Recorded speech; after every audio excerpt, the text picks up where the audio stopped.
पड़ोसी के पेड़ से ताजा आम चुराकर खाने वाला ससुराल।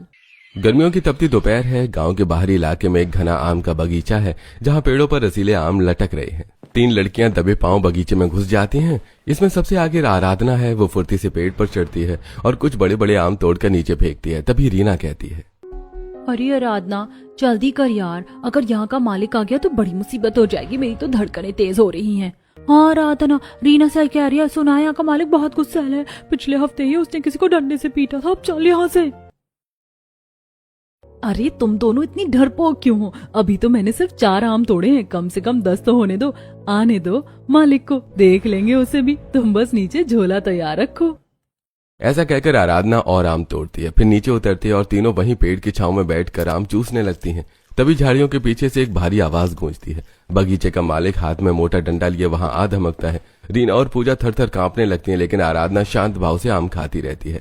रामलाल कहता है, अरे तुम्हारी हिम्मत कैसे हुई मेरे बगीचे से आम चुराने की? तुम तीनों को तो मैं पुलिस के हवाले करूंगा। सारा बगीचा उजाड़ रखा है तुम जैसों ने। अंकल वो हम। अरे अंकल, आप तो हम पर ही बरस पड़े। हम चोर नहीं हैं, बल्कि हम तो आपकी मदद कर रहे थे। आपको तो हमें शुक्रिया कहना चाहिए। मदद? अरे तुम मेरे आम खा रही हो और कह रही हो मदद कर रही हो। ये कैसा मजाक है? मजाक नहीं है अंकल। अभी 10 मिनट पहले यहाँ 2 असली चोर आए थे। वो झोला भरकर आम तोड़ रहे थे। हमने शोर मचाया और उन्हें यहाँ से भगाया। वो डर के मारे भाग गए और ये कुछ आम जो जमीन पर गिरे हुए थे हम वही खा रहे ताकि बर्बाद ना हो। अगर आपको यकीन नहीं आता तो आप कभी छुप कर देख लेना। यहाँ रोज चोरी होती है। अच्छा, तो वो चोर भाग गए? बेटा तुम सच कह रही हो? हैं? आजकल जमाना ही ऐसा है। ठीक है बेटा, तुम लोग खा लो ये गिरे हुए आम। मुझे खुशी है कि तुम जैसे नेक बच्चे भी हैं। मालिक वहां से मुस्कुराते हुए चला जाता है। जैसे वो ओझल होता है, आराधना जोर से हंसने लगती है। तब रीना कहती है, मान गए भाई आराधना, तू तो वाकई कमाल है। हम तो डर के मारे भागने वाले थे, पर तूने तो उसे बेवकूफ बना दिया। देखा मेरा दिमाग? भागने से क्या मिलता, आम भी छूट जाते और बदनामी भी होती। अब आराम से खाओ। मुझे पता था कि उसे कैसे हैंडल करना है। आगे की प्लानिंग हमेशा तैयार रहनी चाहिए। तू तो वाकई शातिर चोर है आराधना। गाँव में तेरे चर्चे यूं ही नहीं होते। आम खाने के बाद शाम के समय आराधना अपने घर पहुंचती है, जहां उसकी मां सरला नाराज होकर उससे कहती है, आ गई महारानी। दिन भर धूप में घूमकर काली होती रहती है। कहाँ घूम रही थी इतनी दोपहर में? जरूर कहीं ना कहीं आम चोरी कर रही होगी। अरे माँ, अब आम का सीजन है और आपको तो पता है ना मुझे आम कितने पसंद है। थोड़े से खा लिए तो क्या गुनाह कर दिया? तुझे समझ में नहीं आता? अब तेरे ससुराल जाने का समय आ गया है। अगले हफ्ते रिश्ता देखने आ रहे हैं लोग और तू अभी भी बच्चों की तरह आम चुराती फिर रही है। तभी आराधना के पिता रामदीन कहते हैं, सरला छोड़ो ये सब। बेटा आराधना, बात सुनो। मेरा पुराना दोस्त है, उसका बेटा राहुल शहर में अच्छी नौकरी करता है। वो लोग तुम्हें देखने आ रहे हैं। शहर के लोग बड़े सलीके वाले होते हैं। यहाँ ये आम चोरी और बदमाशी नहीं चलती। थोड़ा सुधर जाओ अब। ठीक है पापा, देख लेंगे उन्हें भी। शहर के हैं तो क्या हुआ, आम तो वो भी खाते ही होंगे। कुछ दिनों बाद राहुल और उसके घरवाले कमला और विश्वनाथ आराधना को देखने आते हैं। बातचीत होती है और आराधना सभी को अच्छी लगती है। इस तरह राहुल और आराधना की शादी पक्की हो जाती है। बीतते समय के साथ 2 महीने के अंदर ही उन दोनों की शादी धूमधाम से हो जाती है और आराधना दुल्हन बनकर अपने ससुराल पहुंचती है। गृह प्रवेश की रस्में पूरी होती हैं। उसके बाद सभी अपने अपने कमरे में जाकर आराम करते हैं। अगले दिन आराधना सुबह उठती है और तैयार होकर अपनी सास के पास आती है और कहती है, माँ जी, आज मेरी पहली रसोई है, तो क्या क्या बनाना है? बेटा तुम जो चाहो बना लो। खीर, पूरी और 2-4 सब्जियां बना लो। वो तो ठीक है माँ जी, पर आम का क्या? आम के बिना तो खाने में मजा ही नहीं आएगा। घर में आम नहीं है क्या? आम? बेटा अभी तो बाजार से नहीं मंगाया और फिर आम की क्या जरूरत है पहली रसोई में? माँ जी, आम के बिना तो सब अधूरा लगता है। धत, शहर में आकर तो मेरी किस्मत ही फूट गई। गाँव होता तो अब तक पड़ोस के पेड़ से 4 आम तोड़ लाई होती। अब क्या करूँ? अच्छा ठीक है बहू। सेजल बेटा, जरा बाजार जाकर ताजा आम ले आ। अपनी माँ के कहने पर सेजल बाजार जाती है और थोड़ी देर बाद आम लेकर आती है और आराधना को दे देती है। आराधना उन आमों को लेकर रसोई में जाती है और फिर आम सूंघती है और फिर एक टुकड़ा काटकर चखते हुए कहती है, ये क्या? ये तो बासी आम है। इसमें वो बात नहीं है। ताजे आम की जो खुशबू पेड़ों से चुरा कर खाने में आती है, वो इन बाजारू आमों में कहाँ। जैसे तैसे आराधना खाना तैयार करती है और सबको खिलाती है। सब खाने की तारीफ करते हैं। अंत में वो सभी को आम पन्ना परोसती है। आम पन्ना पीकर राहुल कहता है, खाना तो बहुत बढ़िया है आराधना, पर ये आम पन्ना थोड़ा फीका नहीं लग रहा? हाँ बेटा, आम पन्ना में वो बात नहीं आई जो आमतौर पर होती है। वो क्या है ना पापा जी, ये आम ताजे नहीं थे। ताजा आम हो तो पन्ना भी लाजवाब बनता है और असली स्वाद तो चुराए हुए आमों से आता है ना। क्या कहा बेटा? मेरा मतलब था जो पेड़ों से सीधे ताजे ताजे तोड़े जाते हैं ना उनसे। ये तो बासी थे, इसीलिए मजा नहीं आया। भाभी आप तो बड़ी परखी हैं आमों की। सेजल की बात पर सभी लोग हंसने लगते हैं। अगले दिन दोपहर के समय आराधना बालकनी में खड़ी होकर सामने का नजारा देख रही है। उसे अपने दाहिनी तरफ एक घर दिखता है जिसके आंगन में पके हुए आमों का पेड़ है और बाईं तरफ एक घर है जहां कच्चे आम लटक रहे हैं। ये देखकर आराधना खुश हो जाती है और कहती है, वाह क्या नजारा, एक तरफ रसीले पके आम और दूसरी तरफ चटपटे कच्चे आम। काश मैं इनको चुरा पाती। अगर गांव होता तो अब तक मैं पेड़ पर होती, पर यहाँ ससुराल वाले सोचेंगे बहू चोर है। माँ ने भी समझाया था कि चोरी मत करना, पर ये आम, हाय ये मुझे बुला रहे हैं। मेरी चोरी करने के दिन क्या वाकई चले गए? आराधना ऐसे सोच ही रही थी कि तभी वो देखती है कि दो छोटे बच्चे आम तोड़ने के लिए पत्थर मार रहे हैं। एक दो पत्थर मारने के बाद एक बड़ा आम नीचे गिरता है। इधर आराधना खुश होते हुए कहती है, अरे वाह, मार मार एक और मार, तोड़ ले बेटा।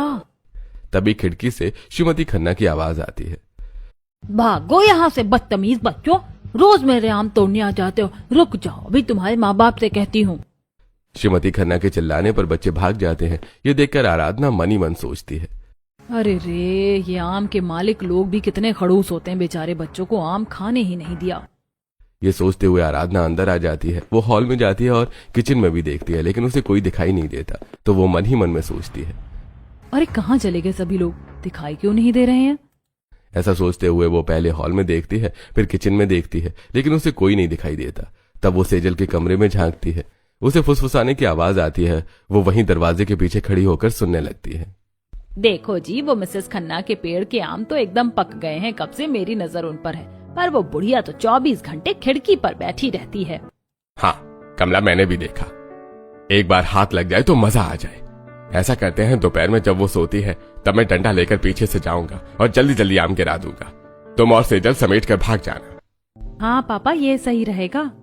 पर पापा झोला कौन पकड़ेगा? मैं झोला लेकर खड़ा रहूंगा। मम्मी आप जल्दी जल्दी उसमें डालना, वो बुढ़िया बहुत जल्दी जाग जाती है। आराधना ये सुनकर सन्न रह जाती है। उसे अपने कानों पर यकीन नहीं होता। वो झट से अंदर दाखिल होती है और कहती है, ये आपका प्लान एकदम फेल है। सब चौंक कर आराधना की तरफ देखते हैं। विश्वनाथ तो डर के मारे सोफे से गिरते गिरते बचते हैं। बहू तुम यहाँ? वो हम तो बस मजाक कर रहे थे। माँ जी मजाक मत कीजिए, मैंने सब सुन लिया है। आप लोग श्रीमती खन्ना के आम चुराने की प्लानिंग कर रहे थे ना। मुझे क्या पता था कि मेरा ससुराल भी मेरी तरह ही आम चोर है। मैं भी अपने गांव में बहुत आम चोरी करती थी, मुझे तो इसमें बड़ा मजा आता है। अरे तुम भी हमारी तरह आम चोर निकली। भगवान का शुक्र है, हमें तो लगा था कि नई बहू के सामने ये सब करेंगे तो वो क्या सोचेगी। बेटा फिर तुम ही बताओ, हमारा प्लान फेल क्यों है? ससुर जी आप डंडे से मारेंगे तो आवाज होगी, श्रीमती खन्ना फौरन जाग जाएंगी और झोले में भरने का समय तो वो देंगी ही नहीं। मेरा प्लान सुनिए। हाँ बेटा बताओ अपना मास्टर प्लान। माँ जी आप अपनी कोई फटी पुरानी साड़ी पहन लीजिए और सिर पर पल्लू ओढ़ लीजिए। आप श्रीमती खन्ना के घर जाइए और बोलिए कि आप बहुत गरीब हैं और आपको बहुत भूख लगी है। उनकी रसोई पीछे की तरफ है। जैसे ही वो आपको खाना देने अंदर जाएंगी, मैं दीवार फांद कर सीधे पेड़ पर चढ़ जाऊंगी। मैं डंडे का इस्तेमाल नहीं करूंगी, हाथ से आम तोड़कर सीधे नीचे ससुर जी को दूंगी। जैसे ही मैं कूदूंगी, आप वहाँ से खाना लेकर भाग आना। उसके बाद हम सभी लोग भी आम लेकर भाग जाएंगे। वाह बहू क्या दिमाग पाया, चलो अभी ट्राई करते हैं। कमला एक पुरानी साड़ी पहनकर भिखारी जैसा रूप बना लेती है।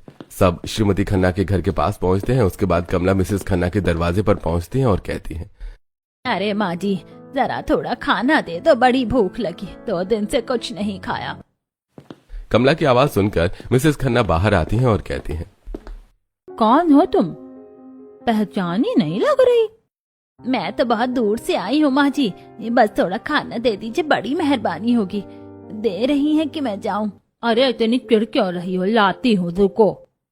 जैसे ही श्रीमती खन्ना रसोई की ओर मुड़ती है, आराधना फुर्ती से कंपाउंड की दीवार पर चढ़ती है और सीधे आम के पेड़ पर चढ़ जाती है। वो बिजली की गति से आम तोड़ती है और नीचे खड़े विश्वनाथ के झोले में फेंकती है और धीरे से कहती है, ससुर जी ये लीजिए एक और, जल्दी पकड़िए, झोला भर के आया, मैं कूद रही हूँ।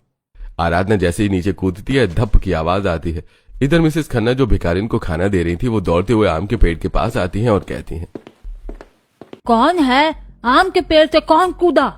अरे बाप रे, वो आ गई, भागो। हड़बड़ाहट में विश्वनाथ आमों से भरा झोला वहीं छोड़ देता है और भागने लगता है। तभी आगे जाकर थोड़ा आगे पहुंच गई आराधना पलट कर आते हुए कहती है, हे भगवान, ससुर जी आपने तो सारी मेहनत खराब कर दी, झोला तो उठा लेते। रुको तुम चोरों, मैं अभी डंडा लेकर आती हूँ। श्रीमती खन्ना सीढ़ियों से उतरने लगती हैं। आराधना अपनी फुर्ती दिखाती है, वो वापस दौड़ कर जाती है, झोला उठाती है और बिजली की तरह गायब हो जाती है। सभी भागते हुए घर पहुंच जाते हैं। घर पहुंचकर सभी सोफे पर बैठते हैं और जोर जोर से हाँफने लगते हैं। तब विश्वनाथ कहता है, अरे भाई, बाल बाल बचे भाई, बहू तुमने तो आखिरी वक्त पर कमाल कर दिया। अगर तुम झोला नहीं उठाती तो आज तो पूरी मेहनत बर्बाद हो जाती। और मेरा नाटक देखा उसने तो मुझे पहचाना तक नहीं। हाँ माँ जी, मजा आ गया। आज इन आमों का आम पन्ना बनाऊंगी, ताजे आम है, अब देखना स्वाद। ऐसा कहकर आराधना आम का झोला उठाती है और किचन में जाती है। पीछे से सेजल भी आराधना की मदद करने के लिए जाती है। आराधना आम को धोती है और सूंघते हुए सेजल से कहती है, देख रही हो सेजल, ताजा तोड़े हुए आमों की कितनी अच्छी खुशबू होती है। बाजार के आमों में ये खुशबू नहीं मिलती और ना ही ऐसा स्वाद होता है। हाँ भाभी, आप सही कह रही हैं, आज तो आम की डिश खाने का मजा ही आ जाएगा। उसके बाद आराधना कच्चे आम को छोटे छोटे टुकड़ों में काटती है। फिर उन्हें उबालने के बाद वो मिक्सर में डालकर शक्कर, पुदीना, हरी धनिया के साथ पीस लेती है। उसके बाद उन्हें छानकर बर्फ मिलाती है और आम पन्ने की गिलास की ट्रे में रखकर सेजल से कहती है, चलो सेजल, बाहर बैठकर सबके साथ आम पन्ना पियेंगे। हाँ भाभी, पर थोड़े आम बच गए हैं, उनका क्या करेंगे? इनकी मीठी खटाई बनाएंगे, 4-5 दिन आराम से चलेंगी। इसकी रेसिपी भी बहुत आसान है। आम को काट कर घी में तलो, फिर उसमें गुड़ और थोड़े मेवे डाल दो, बस पकाकर डिब्बे में भर दो। पर वो बाद में, पहले अभी आम पन्ना पियेंगे। ऐसा कहकर आराधना सेजल के साथ हॉल में जाती है और सभी लोगों के साथ बैठकर आम पन्ना पीती है। आम पन्ना पीकर विश्वनाथ कहता है, वाह बहू, क्या स्वाद है। आज मान गया कि ताजे आमों की बात ही कुछ और होती है। पर बहू, अब वहाँ दोबारा जाना खतरे से खाली नहीं है। वो बुढ़िया अब चश्मा लगाकर पहरा देगी। माँ जी, श्रीमती खन्ना का चैप्टर तो अभी क्लोज मानिए। वो अब खिड़की में ही बैठी रहेंगी, खाना भी वहीं खाएंगी। लेकिन हमारे पास एक और ऑप्शन है, वो बाईं तरफ वाला बंगला जहाँ वो खूंखार कुत्ता रहता है। वहाँ के आम तो और भी बड़े हैं। भाभी, वहाँ तो जाना मौत को दावत देना है। वो कुत्ता किसी को छोड़ता नहीं है और वहाँ के मालिक तो सीधे पुलिस को फोन करते हैं। डरने की जरूरत नहीं है। कुत्ता है तो क्या हुआ, कुत्ते का भी कमजोर पॉइंट होता है। राहुल, हमें बाजार से सबसे अच्छे डॉगी बिस्किट लाने होंगे। बिस्किट? तुम कुत्ते को रिश्वत दोगी? हाँ, और उन बिस्किट में हम थोड़ी सी बेहोशी की दवा मिलाएंगे। ज्यादा नहीं, बस इतनी कि वो थोड़ी देर के लिए सुस्त हो जाए। जब तक वो बिस्किट के मजे लेगा, हम अपना काम तमाम कर देंगे। ससुर जी, इस बार आपको पेड़ पर चढ़ना होगा क्योंकि मेरे हाथ अभी दीवार फांदने में थोड़ा छिल गया है। अरे मैं पेड़ पर? बहू, मेरी उम्र देखो, अगर मैं नीचे गिरा तो हड्डियां भी नहीं मिलेंगी। अरे ससुर जी, आप तो शेर हैं। बचपन में क्या आप पेड़ पर नहीं चढ़ते थे? मैं नीचे से झोला पकड़ा दूंगी, राहुल पहरा देगा और सेजल दूर खड़ी होकर देखेगी कि कोई आ तो नहीं रहा। माँ जी, आप बस रोटी तैयार रखना, अगर बिस्किट से काम नहीं चला तो रोटी फेंकेंगे। इस तरह अगले दिन की प्लानिंग पूरी हो जाती है। अगले दिन दोपहर का सन्नाटा छाते ही चारों मिशन मैंगो पर निकल पड़ते हैं। आराधना के हाथ में बिस्किट का पैकेट है। जैसे वो बंगले के पास पहुंचते हैं, कुत्ता जोर जोर से भौंकने लगता है। तब आराधना उसके पास जाती है और प्यार से कहती है, आजा आजा शेरो, देख तेरे लिए क्या लाई हूँ। चिकन फ्लेवर बिस्किट खाएगा? कुत्ता पहले तो गुर्राता है, फिर जैसे ही आराधना एक बिस्किट फेंकती है, वो उसे सूंघता है और गप से खा लेता है। उसकी दुम हिलने लगती है। ये देखकर आराधना अपने आप से कहती है, चलो, इसको तो बेवकूफ बना दिया। ससुर जी, जल्दी, अब आपकी बारी है। अब विश्वनाथ आम के पेड़ की तरफ बढ़ते हैं, फिर पेड़ पर चढ़ते हुए कहते हैं, हे भगवान, लाज रखना, अगर आज गिर गया तो कमला मेरी 13वीं पर आम का पन्ना ही पिलाएगी। विश्वनाथ जैसे तैसे हाँफते हुए पेड़ पर चढ़ जाता है। राहुल नीचे खड़ा होकर इधर उधर देख रहा है। आराधना कुत्ते को एक के बाद एक बिस्किट खिला रही है। वो बिस्किट खिलाते हुए अपने आप से कहती है, अरे ये कुत्ता तो बहुत बड़ा भुक्कड़ है, पैकेट खत्म होने वाला है। ससुर जी अभी तक पहली टहनी पर ही लटके हैं। तभी सेजल कहती है, भाभी जल्दी करो, मुझे लग रहा है अंदर से कोई आ रहा है। बहू, झोला पकड़ो, मैं आम गिरा रहा हूँ। तभी अचानक बिस्किट का पैकेट खाली हो जाता है। कुत्ता आराधना की तरफ देखता है और जब उसे कुछ नहीं मिलता तो वो फिर से जोर जोर से भौंकने लगता है। तभी बंगले की लाइट जल जाती है। विश्वनाथ कहता है, अरे बाप रे, कुत्ता फिर से शुरू हो गया, मैं नीचे कैसे आऊं? पापा कूद जाइए, मालिक बाहर आ रहा है। उधर बंगले की मालकिन अनीता अपने आम के पेड़ के पास शोर सुनकर बंगले के अंदर से बाहर देखते हुए कहती है, कौन है वहाँ? शेरू, किसे पकड़ लिया तुमने? रुको, मैं अभी पुलिस को फोन करती हूँ। मेरा चश्मा कहाँ है? अरे मेरा चश्मा नहीं मिल रहा। इधर आराधना कुत्ते को आखिरी बिस्किट खिलाते हुए अपनी सास से कहती है, माँ जी जल्दी रोटी लाइए, रोटी। तभी कमला दौड़ कर आती है और ताजा रोटियां कुत्ते की तरफ फेंकती है। कुत्ता रोटियों में उलझ जाता है। आराधना फुर्ती से पेड़ के पास जाती है और कहती है, ससुर जी मेरे कंधों पर पैर रखिए और नीचे उतरिए जल्दी। विश्वनाथ जैसे तैसे नीचे उतरता है। राहुल ने पहले ही कुछ आम समेट लिए थे। चारों वहां से सरपट भागते हैं। पीछे से मालकिन चिल्लाती रहती है कि उसका चश्मा कहाँ है। घर पहुंचकर सब सोफे पर गिर जाते हैं और हंसने लगते हैं। फिर विश्वनाथ कहता है, अरे आज तो यमराज के दर्शन हो गए। वो कुत्ता अगर मेरी टांग पकड़ लेता तो मेरा क्या होता। पर आपने देखा वो मालकिन अपना चश्मा ढूंढ रही थी और हम यहाँ आम लेकर चप्पत हो गए। बहू तू तो वाकई बड़ी लीडर है। आज की जीत बहुत बड़ी है। अब हम बनाएंगे आम की पुडिंग और आम का शेक। सेजल, तुमने कहा था ना तुम्हारी सहेली ने पुडिंग बनाई थी, तो आज तुम बनाओगी। हाँ भाभी, चलिए मेरी मदद कीजिए, अभी बन जाएगी पुडिंग और आम का शेक। ऐसा कहकर सेजल आराधना के साथ रसोई में जाती है। सबसे पहले वो आम के पल्प निकालकर कस्टर्ड पाउडर में मिक्स करके उसमें शक्कर और मिल्क पाउडर मिलाकर उसे पकाती है और फिर फ्रिज में सेट होने के लिए रख देती है। फिर उसके बाद वो जूसर में आम, शक्कर, थोड़े मेवे डालकर मैंगो शेक तैयार कर लेती है। थोड़ी देर बाद मैंगो पुडिंग और मैंगो तैयार हो जाते हैं। आराधना और सेजल मिलकर उसे हॉल में लेकर आती है और सभी लोग मिलकर उसे पीते हैं। जैसे ही कुछ दिन बीत जाते हैं, एक दिन कमला आराधना से कहती है, अरे आराधना, घर में सारी सब्जियां खत्म हो गई, चलो हम दोनों सब्जी ले आते हैं। ठीक है माँ जी, चलिए चलते हैं। ऐसा कहकर आराधना कमला के साथ सब्जी लेने के लिए बाजार जाती है। वो लोग बाजार जाकर अलग अलग तरह की सब्जियां खरीदती हैं। फिर वापस आते समय कमला और आराधना को 3 पड़ोसने आपस में बात करती हुई मिलती है। आराधना और कमला चुपचाप उनकी बातें सुनने लगती हैं। बहन क्या बताऊं, मेरी तो रातों की नींद उड़ गई है। कोई रोज रात को या दोपहर में आम साफ कर जाता है। मेरी तो पूछो ही मत, वो भिखारी बनकर आई थी और मेरे पेड़ से आधे आम ले गई। मुझे तो लगता है कि हमारे मोहल्ले के ही लोग चोरी कर रहे हैं। हाँ चाची, सही कह रही हो, इन आम चोरों ने तो परेशान कर रखा है। मैं तो कहती हूँ अगर हमें अपने आम बचाने हैं तो अपने आम के पेड़ पर अलार्म लगा लेना चाहिए। फिर जैसे ही कोई आम के पेड़ को छुएगा, अलार्म बज जाएगा और हमें पता चल जाएगा। सारी बातें सुनकर कमला और आराधना दोनों घर वापस आ जाती हैं। दोनों रसोई में जाती हैं। आराधना सब्जी को फ्रिज में जमाने लगती है। तब कमला कहती है, बाहू, अब तो आम के पेड़ों पर अलार्म लग जाएंगे, अब हम चोरी कैसे करेंगे? अब तो पकड़े जाने का पूरा चांस है। माँ जी, जब तक रिस्क नहीं तब तक मजा नहीं। आप चलिए मेरे साथ, राहुल से बात करते हैं। आराधना कमला के साथ हॉल में आती है, जहाँ राहुल, विश्वनाथ और सेजल बैठे टीवी देख रहे थे। आराधना उन तीनों से कहती है, अरे ये आप लोग क्या टीवी देख रहे हो? कुछ तो बताओ कि अब आम कहाँ से चोरी करने हैं। वैसे राहुल, कल तुम मुझे उस खड़ूस बुढ़िया के बारे में बता रहे थे। हाँ आराधना, उस बुढ़िया के बाग में ढेर सारे आम लगे हैं और सुना है वहाँ के आम बड़े ही मीठे हैं। भाभी, वो बाग, वहाँ तो 2-2 दरबान पहरा देते हैं और वो बुढ़िया तो डंडा लेकर खुद घूमती है। वहाँ से तो परिंदा भी पर नहीं मार सकता। दरबान है तो क्या हुआ, इंसान ही तो है। और खड़ूस बुढ़िया को तो मैं चुटकियों में संभाल लूंगी। इस बार हमें बिना किसी प्लान के जाना होगा, रैंडम अटैक। बिना प्लान के? ये तो सुसाइड है बहू। अरे ससुर जी, भरोसा रखिए अपनी बहू पर। बस अब आप सब तैयार रहिए, कल सुबह हम सब पिकनिक के बहाने वहाँ जाएंगे। सभी लोग आराधना की बात से सहमत हो जाते हैं। अगली सुबह पूरा परिवार पैदल ही बाग की ओर निकलता है। रास्ते में माधवी मिलती है। माधवी उन्हें देखकर कहती है, अरे विश्वनाथ जी, सब परिवार कहाँ की तैयारी है? अरे वो बस जरा शहर के बाहर घूमने जा रहे थे, बच्चों का मन था। हाँ आंटी, जरा ताजी हवा खाने जा रहे हैं। ऐसा कहकर वो लोग निकल जाते हैं। तब माधवी कामिनी से कहती है, कामिनी बहन, इन लोगों का कुछ समझ नहीं आता। जहाँ आम के पेड़ होते हैं वहाँ ये लोग जरूर दिखाई देते हैं। कभी कभी तो लगता है कि शायद यही लोग चोर हैं। सच कह रही हो बहन, लेकिन ये पकड़े भी तो नहीं जाते। इधर आराधना अपने ससुराल वालों के साथ उस बुढ़िया के आम के बाग के किनारे पहुंचती है। सभी लोग दूर से ही बाग को देखते हैं। फिर आराधना कहती है, देखिए कितने सारे आम हैं, कच्चे पक्के हर तरह के। ये आम खाकर तो सचमुच मजा ही आ जाएगा। लेकिन वो देखो, आगे 2 दरबान खड़े हैं। ऐसा करते हम पीछे से दीवार कूदेंगे। बेटा, मैं ये दीवार कैसे कूदूंगी? मेरा घुटना जवाब दे जाएगा। माँ जी, मेरा हाथ पकड़कर बस एक छलांग और आप अंदर।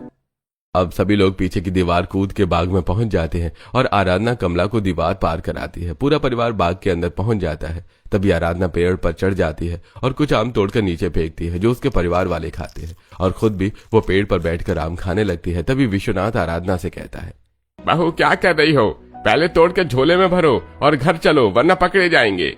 अरे ससुर जी, भागना तो है ही, पर पहले चख तो लो। इतने मीठे आम मैंने आज तक नहीं खाए, आप सब भी खाइए। आराधना के ऐसा कहते ही पूरा परिवार डर भूलकर वहां बैठकर आम खाने लगता है। तभी दूर से एक कड़कती हुई आवाज आती है, कौन है वहाँ? मेरी बाग में घुसकर दावत उड़ा रहे हो? रुको, मैं आती हूँ। अरे मेरे दरबान कहाँ मर गए? पकड़ो इन चोरों को। बुढ़िया को देखकर आराधना पेड़ से कूद जाती है और सभी से कहती है, भागो भागो सब। सब दीवार की तरफ भागते हैं। विश्वनाथ और राहुल कूद जाते हैं। सेजल भी निकल जाती है, लेकिन कमला की साड़ी दीवार के कांटों में फंस जाती है। कमला कहती है, बेटा मैं फंस गई, बुढ़िया डंडा लेकर आ रही है, मुझे छोड़कर भाग जाओ तुम लोग। ऐसे कैसे छोड़ दे माँ जी? रुकिए बूढ़ी अम्मा, हम चोर नहीं हैं। और चोर नहीं हो तो क्या मेरे मेहमान हो? डंडा मारूंगी तो सब सच उगल दोगी। आराधना तेजी से कमला की साड़ी छुड़ाती है और उन्हें धक्का देकर दीवार के उस पार गिराती है, लेकिन इस चक्कर में उनका झोला जिसमें बहुत उन्होंने आम भरे थे वहीं छूट जाता है। ये देखकर आराधना सभी के साथ भागते हुए कहती है, हाय मेरी सारी मेहनत मिट्टी में मिल गई, आम वहीं रह गए। पीछे से बुढ़िया अपने दरबानों पर चिल्लाती है, तुम लोगों को किस बात की तनख्वाह देती हूँ? वो पीछे से कूद कर आए और तुम यहाँ मक्खियाँ मार रहे हो। आज के बाद एक आगे खड़ा रहेगा और एक पीछे। चलो अपनी अपनी जगह पर जाओ। इधर ये सभी लोग भागकर घर आ जाते हैं। घर पहुंचकर सब बहुत उदास हैं। तभी विश्वनाथ कहता है, पूरा मजा किरकिरा हो गया। आज तो इतने अच्छे आम थे पर सब वहीं छूट गए। अब तो वहां जाना नामुमकिन है। आराधना छोड़ो ना, अब हम बाजार से खरीद लेंगे। बाजार से? राहुल तुम्हें क्या लगता है मैं हार मान लूंगी? उस बुढ़िया ने मेरे ससुर जी को डराया और मेरी माँ जी की साड़ी फड़वाई। अब तो मैं वहाँ दोबारा जाऊंगी और इस बार दुगने आम लाऊंगी। पर कैसे बेटा, अब तो पहरा सख्त है। इस बार हम मनी अट्रैक्शन प्लान यूज करेंगे। राहुल तुम्हारे पास 2 500 के नोट हैं? 500 के नोट? क्यों? ससुर जी सुनिए, आप गेट पर जाएंगे और बोलेंगे कि आपके 500 के नोट कहीं गिर गए हैं। दरबान लालची होते हैं, वे नोट ढूंढने लगेंगे। उसी बीच हम पीछे से घुसेंगे। आराधना के कहने पर सारा प्लान तैयार होता है। अगले दिन वो और भी सावधानी से बाग पहुंचते हैं। राहुल और आराधना एक तरफ से जाते हैं और चुपके से रास्ते में 500 का नोट गिरा देते हैं और आगे बढ़ जाते हैं। तभी नोट देखकर एक दरबान कहता है, अरे ये किसका नोट गिरा है? 500 का है। अरे ये मेरा है, मैंने अभी जेब में रखा था।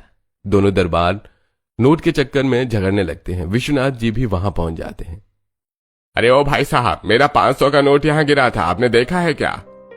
ये आपका नहीं है, ये मेरा है। जब तक वो झगड़ा कर रहे हैं, आराधना, कमला और सेजल बाग के पिछले हिस्से से अंदर घुस जाते हैं। वो खटाखट आम तोड़ते हैं और झोले भर लेते हैं। फिर आराधना राहुल से कहती है, राहुल ससुर जी को फोन लगाओ, बोलो कि मिशन कामयाब, अब वो वहां से निकले। राहुल विश्वनाथ को फोन लगाकर वहां से हटाने के लिए कह देता है। जैसे विश्वनाथ वहां से हटते हैं, खड़ूस बुढ़िया की एंट्री होती है और वो अपने दरबानों को चिल्लाती है, क्या तमाशा लगा रखा है? तुम लोग यहाँ लड़ रहे हो, देखो वहाँ आम चोरी हो रहे हैं। तब तक आराधना और बाकी सब आम के झोले लेकर बाहर की तरफ भागते हैं। इस बार वो कामयाब हो जाते हैं। घर पहुंचकर सबकी खुशी का ठिकाना नहीं है। आराधना खुश होते हुए कहती है, आज तो अचार बनेगा, सालों साल चलने वाला आम का अचार, और साथ में फिर से आम पन्ना। बाहू तू तो वाकई मैंगो क्वीन है। घर में इस वक्त आमों का अंबार लगा है। खड़ूस बुढ़िया के बाग से चुराए गए रसीले आमों की खुशबू पूरे घर में महक रही है। आराधना और कमला रसोई में जुटी हुई है, जबकि विश्वनाथ जी और राहुल हॉल में बैठकर अपनी विजय के किस्से सुना रहे हैं। सेजल भी मोबाइल पर उन आमों की तस्वीरें खींच रही है। अगले दिन आराधना और कमला आम की चटनी बनाने के लिए बाजार पुदीना और धनिया लेने जाती हैं। तभी वो देखती है कि पड़ोस की 3 औरतें बाजार के मोड़ पर खड़ी होकर गपशप कर रही हैं। माधवी कहती है, अरे शोभा बहन, आपने देखा विश्वनाथ जी की बहू जब से आई है, मोहल्ले के पेड़ों से आम ऐसे गायब हो रहे हैं जैसे गधे के सर से सींग। मुझे तो पूरा शक है ये सब उसी का काम है। शक कैसा? मैंने अपनी आंखों से एक भिखारिन को देखा था जिसकी कद काठी बिल्कुल कमला जैसी थी, और वो बहू तो बंदरिया की तरह पेड़ पर चढ़ती है। हमें कुछ बड़ा करना होगा, अब सिर्फ अलार्म से काम नहीं चलेगा। मैंने सुना है वो खड़ूस बुढ़िया वाले बाग में भी हाथ मार आई है। वो बुढ़िया तो पागल हो गई है, उसने अपने दरबानों को नौकरी से निकाल दिया और अब खुद रात भर टॉर्च लेकर बाग में बैठती है। तभी आराधना और कमला वहां से थैला लेकर गुजरती हैं। आराधना उन्हें बातें करते हुए देखकर उनके पास आती है और कहती है, अरे आंटी जी, क्या बातें हो रही हैं? बाजार में आमों के भाव बढ़ गए हैं क्या? भाव का तो पता नहीं बहू, पर चोरों के हौसले जरूर बढ़ गए। तुम बताओ, तुम्हारे घर में इतने आम कहाँ से आ रहे हैं? कल राहुल के कपड़ों पर आम का चौंप लगा हुआ था। अरे आंटी, वो तो राहुल बाजार से खरीद कर लाए थे। अब शहर के लोग हैं, थोड़े अनाड़ी हैं, आम धोते वक्त चेप लग गया होगा। आप लोग इतनी फिक्र क्यों कर रही हैं? अलार्म बज रहे हैं ना आपके पेड़ों पर, बस फिर निश्चिंत रहिए। आराधना वहां से कमला का हाथ पकड़कर वहां से निकल जाती है। घर पहुंचकर वो हरी धनिया और पुदीना रसोई में रखती है और अपने कमरे में जाकर राहुल से बात करने लगती है। वो देखती है कि राहुल उसे छेड़ने के मूड में है। वाह मेरी इंटरनेशनल मैंगो चोर, क्या लगती हो तुम जब प्लानिंग करती हो। तुम्हारी आंखों में वो जो चमक आती है ना, वो किसी हीरोइन से कम नहीं है। चलो आज कहीं बाहर घूमने चले। राहुल, ये फालतू की रोमांटिक बातें छोड़िए और आम की बात कीजिए। जब तक मुझे अगला टारगेट ना मिले मुझे चैन नहीं आता। आपने देखा ना, उस बुढ़िया ने दरबानों को निकाल दिया है। अब तो बाग एकदम खाली है। तुम फिर वहां जाने की सोच रही हो? वो बुढ़िया अब अकेले है, अगर उसने डंडा मार दिया तो? डंडा ही तो मारेगी, गोली थोड़े ही चला देगी। और अकेले बुढ़िया को हैंडल करना कौन सी बड़ी बात है। मैं सासू माँ के पास जा रही हूँ, एक और आखिरी ग्रैंड फिनाले चोरी प्लान करनी है। ऐसा कहकर आराधना कमला के कमरे में पहुंचती है और उनके साथ बैठकर बातें करते हुए कहती है, देखो सासू माँ, ससुर जी इस बार हमें चोरी नहीं करनी बल्कि सामने से जाना है। बुढ़िया अकेली है, उसे डर लगेगा। मैं और राहुल सामने से जाएंगे और उसे बातों में फंसाएंगे कि अम्मा थोड़े से आम दे दो, पैसे ले लो। वो मना करेगी, चिल्लाएगी। उसी बीच आप और सेजल पीछे से घुसकर पके हुए आम तोड़ना और ले आना। पर बहू, अगर उसने हमें पहचान लिया तो? पिछली बार उसने हमें भागते हुए देखा था। अरे नहीं माँ जी, बुढ़िया की आंखों में इतना पावर नहीं है कि इतनी दूर से हमें पहचान ले। वो नहीं पहचानेगी, आप चिंता मत करो। आराधना की बात से सभी सहमत हो जाते हैं। अगले दिन दोपहर में जब सूरज आग उगल रहा है, ये लोग बाग पहुंचते हैं। बुढ़िया टॉर्च और डंडा लेकर कुर्सी पर बैठी ऊँग रही है। आराधना उसके पास जाकर कहती है, ओ अम्मा, राम राम। जरा सुनिए तो, क्या आपके बाग के आम बिकते हैं? मेरी माँ बीमार है और उन्हें आपके बाग के आम खाने की बड़ी इच्छा है। कौन है तू? यहाँ क्या कर रही है? भाग यहाँ से, एक भी आम नहीं दूंगी। ये सब मेरे बेटे के लिए हैं जो अमेरिका में रहता है। तुम जैसे चोरों को तो मैं चबा जाऊं। अम्मा, हम चोर नहीं हैं। देखिए ना, हम पैसे देने को तैयार हैं। आप इतनी रूखी क्यों हैं? इतने सारे आम सड़ रहे हैं, किसी गरीब का भला हो जाएगा। मुझे किसी का भला नहीं करना, सब मतलबी है यहाँ। जा, निकल जा यहाँ से। इसी बीच विश्वनाथ और कमला पीछे से आम के पेड़ के पास जाते हैं और जल्दी जल्दी पके आम तोड़कर झोले में भर लेते हैं और फिर बाहर आ जाते हैं। तभी राहुल कहता है, आराधना, काम हो गया, चलो जल्दी। राहुल के ऐसा कहते ही आराधना भी वहां से भागने लगती है। बुढ़िया सब कुछ समझ जाती है। वो भी डंडा लेकर चिल्लाती है, उनके पीछे भागती है। लेकिन अचानक बुढ़िया का पैर एक पत्थर से टकराता है और वो गिर जाती है और जोर से चिल्लाती है, मर गई मेरी कमर। उसके सिर पर चोट लगती है और वो करहाने लगती है। विश्वनाथ और कमला आम छोड़कर रुक जाते हैं। आराधना फौरन दौड़कर बुढ़िया के पास पहुंचती है और कहती है, अम्मा, अम्मा क्या हुआ? राहुल जल्दी आओ, इन्हें उठाना होगा। आराधना भागो यहाँ से, लोग सोचेंगे हमने इसे मारा है। पागल हो क्या राहुल? कोई मर रहा है और हम भाग जाएं? ससुर जी हाथ लगाइए। माँ जी पानी निकालिए बोतल से। आराधना बुढ़िया को पानी पिलाती है और फिर एम्बुलेंस को कॉल करके बुलाती है और वो चारों मिलकर बुढ़िया को एम्बुलेंस में बिठाते हैं और पास के अस्पताल में ले जाते हैं। डॉक्टर उसे इंजेक्शन लगाते हैं, पट्टी करते हैं। कुछ घंटों बाद बुढ़िया को होश आता है। वो देखती है कि पूरा परिवार उसके पास बैठा है और आराधना उसके पैर दबा रही है। ये देखकर बुढ़िया कहती है, तुम तो वही हो ना जो आम चुराने आए थे। मुझे अस्पताल क्यों लाए? मुझे वहीं मरने देते तो सारे आम तुम्हारे हो जाते। अम्मा, हमें आमों की भूख थी, आपकी जान की नहीं। हम चोर जरूर हैं पर इंसानियत अभी मरी नहीं है। हमें माफ कर दीजिए, हमने आपको बहुत तंग किया। हाँ चाची, हमें तो लगा था आप बहुत खड़ूस हैं, पर आपकी आंखों में तो अकेलापन दिखता है। खड़ूस ना बनूं तो क्या करूं? मेरा अपना एक बेटा है जिसकी पढ़ाई के लिए मैंने ये बाग दिन रात एक करके सींचा। वो अमेरिका गया, वहीं लव मैरिज कर ली और अब वो मुझे फोन तक नहीं करता। ये आम उसके लिए बचा कर रखती हूँ कि शायद कभी आएगा, पर वो नहीं आता।